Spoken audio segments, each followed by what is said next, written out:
ممكن الحين ما عاد.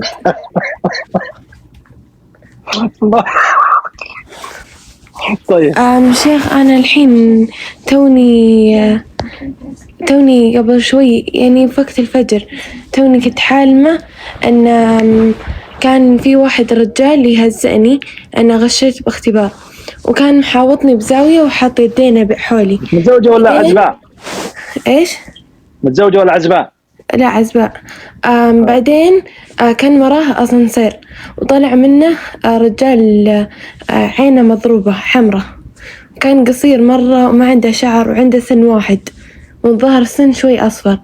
المهم أنا كنت خايفة من شكله، فهو إيش هو جاني ذا الصغير، هو جاني وقاعد ماسكني، وكان في جنبي بنت خايفة ما تبي تبعد عني، وواحدة قاعد بعده والرجالين قاعدون يحاولون يشدوني عني وما قد يروح، كان لسه متمسك مع إنه 3 قاعدون يشيلونه. هذا من الجن. حافظي على أورادك وأذكارك والحافظ الله. يعني فيني شيء أنا؟ فيك صفة الكذب. فيني صفة الكذب؟ نعم الله أعلم، هذا في منامك. بس ما أكذب، ما عاد صرت أكذب كثير الصدق. هذا ممكن الحين ما عاد.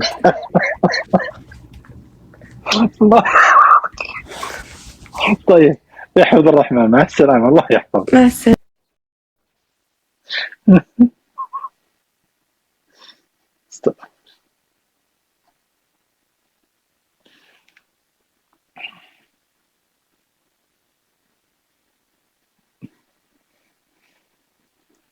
سم. استغفر الله.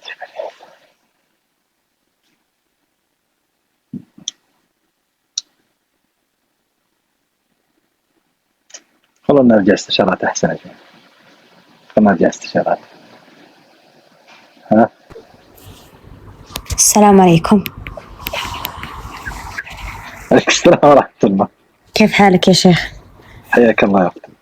الله يرضى عليك، عندي حلم من 13 سنة وحابة تفسر لي.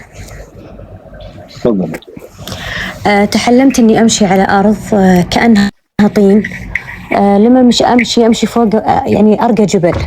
لما رقيت الجبل كأني صرت فوق السحاب، وكأن في صوت جاني من السماء، ما أدري الصوت هذا من مين. بعدين كأن أحد قال لي هذا صوت الله،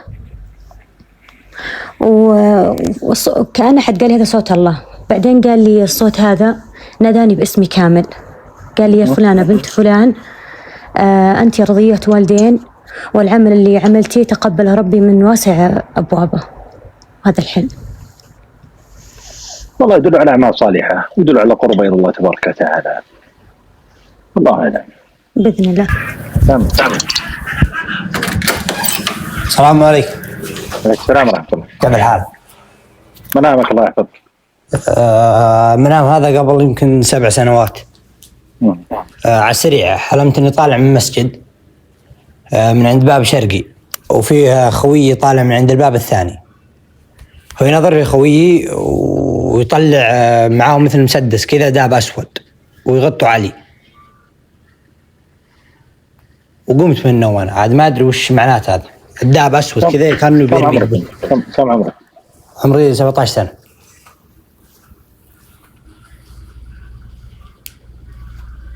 خويك هذا يصلي ولا ما يصلي؟ اي يعني بس نوبات مواجهة ونوبات. أنا شارك يصلي ولا لا؟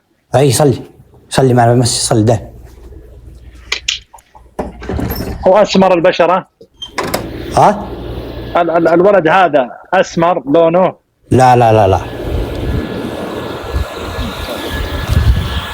بينك وبينه خصومة أو خلاف؟ لا يمكن يعني كلعب كذا، ما أدري كان هو يعني مثلا زعلان ولا شيء. لا يعني ممكن، لكن لا يدخل الشيطان بينكم. هذا اللي أوصيك فيه أنا أخوك في حفظ الرحمن. لو سمحت يا شيخ، أنا بعد رقية. أنا في فترة عدة طلاق. المهم حلمت إنه كنت في بيت قديم مع أبوي الله يرحمه وعمتي. فجأة على طول الحلم انتقل لبيت جديد كأنه أو بيت الحالي لي. اللهم صل على محمد. كنت قاعدة على كنبة في الصالة، في مجموعة ناس معايا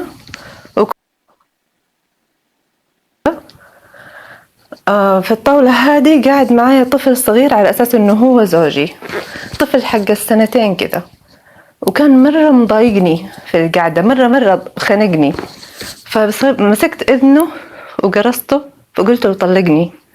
ففي البداية ما رضي، صرت أكررها له 3 مرات طلقني. فلما جاي يبغى يقول الطلاق لأنه طفل، فكانت اللفظ مش مزبوط، فكنت أقول له عيدها عشان يقولها بأحسن طريقة يقولها طفل. معلش أنا متوترة شوية. المهم ليس أنا مناما. قمت ليس مناما، مو منام. قمت من مكاني رايحة على صالة ثانية. ألو يا أختي هذا مو منام، ليس مناما. هو طويل شوية. طيب مو منام عشان نختصر بس. ليس مناما، ليس له تفسير، حديث نفس هذا يا أختي.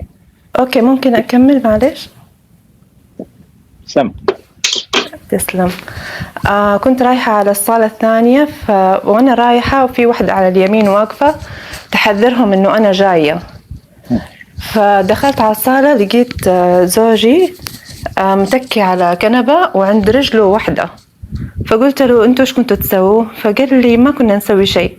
قلت له أشرت عشان تحذركم مني، أنا جاي، أنا شفتها. فقال لي ما كنا نعمل شيء، أنا بس كانت هي بس تعمل لي مساج لرجلي، الله يكرمك. فقلت له، فما صدقته، أنا طلعت من البيت. فماشية في الشارع نفس هذه البنت اللي كانت عند رجله راكبة في سيارة كبيرة الجيب، راكبة ورا الراكب، ومكان الراكب راكب بس قاعدة رجال، بس هو في الحقيقة بس. وعلى اليمين كان في رجال أسمر معاه 3 أطفال. لما طلعت على الشارع اللي بعده شفت سيارة فيها شخصين أو 3، وفهمت إنه هم حيعملوا انفجار في المكان. فرجعت على الشارع اللي قبل جري، وحاولت الأطفال ال3 بإيدي عشان ما يجيهم ضرر من الانفجار. وأبو الأطفال هذا كان يقول لي إيش فيه، وفي نفس الوقت أنا مستنية الانفجار. فالتفت لورايا أتاري الانفجار صار بس من غير صوت، وكان فيه شرر وحرارة، وكل الناس اللي كانوا في السيارات طلعوا يجروا عكس الانفجار، بس كان من غير صوت. والبنت والبس اللي كان معاها طلعوا برضو يجروا، بس البس هذا كان طالع يعني بهيئة البس، مو بهيئة الرجال اللي شفته أنا كان قاعد فيه. فبعدها رجعت على البيت، فشفت زوجي أو المهم إنه واقف قدام المراية بيلبس بنطلون، البنطلون خياطته مو كويسة، مو حلوة. فطلعت فيه قال لي وديت البنطلون يتضيق، هو البنطلون كان واسع، وديت البنطلون يتضيق عند الخياط، فما عجبني شكله وبس صحيت.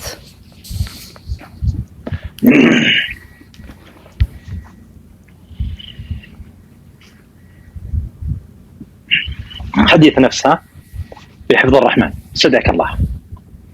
اوكي تسلم. الله يحفظك، اشكرك. السلام عليكم. عليك السلام ورحمة الله. يا شيخ أنا عندي موضوع والله ما أقدر حتى أقوله هنا، ما يحله إلا أنت، ولي فترة والله إني أحاول أتواصل معك ولا قدر.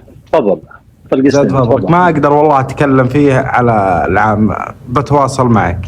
ما أقدر والله، ما عندي وقت والله، في وقت من اليوم. ما هو والله موضوع لا زواج ولا غيره ولا أي شيء، موضوع ما يحل إلا أنت يا طول العمر. حتى رسلت لك والله كذا مرة على السناب ولا رديت.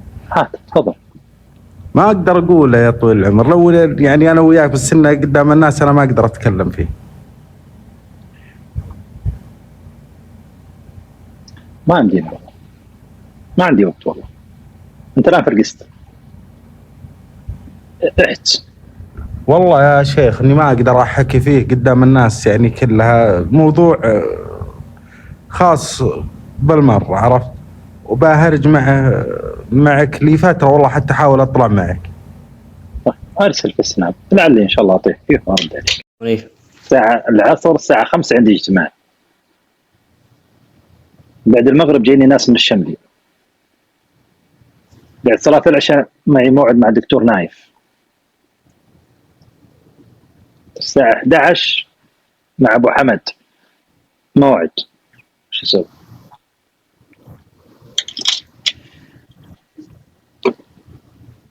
سام. السلام عليكم. عليك السلام ورحمة الله. يا شيخ أنا بعطيك الرؤية هذه أمي حلمت فيها. أيوه. الرؤية هذه تكررت على أمي 3 مرات في زواج أختي الكبيرة. والرؤية هذه تقول إنه قدامها صندقة، تعرف صندقة؟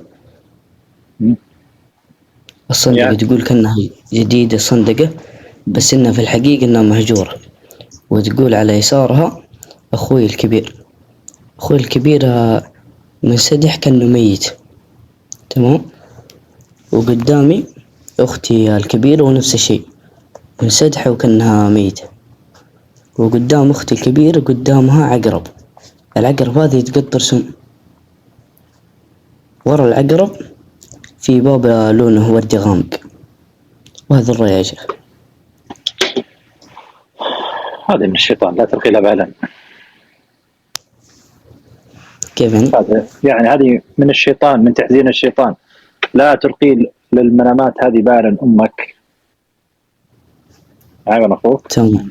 أبدا الله يحفظها، بس تحزنها، يعني هذا باب التعزين. نسأل الله عز وجل يحفظها ويصلح لها ما عطى يا رب في حفظ الرحمن.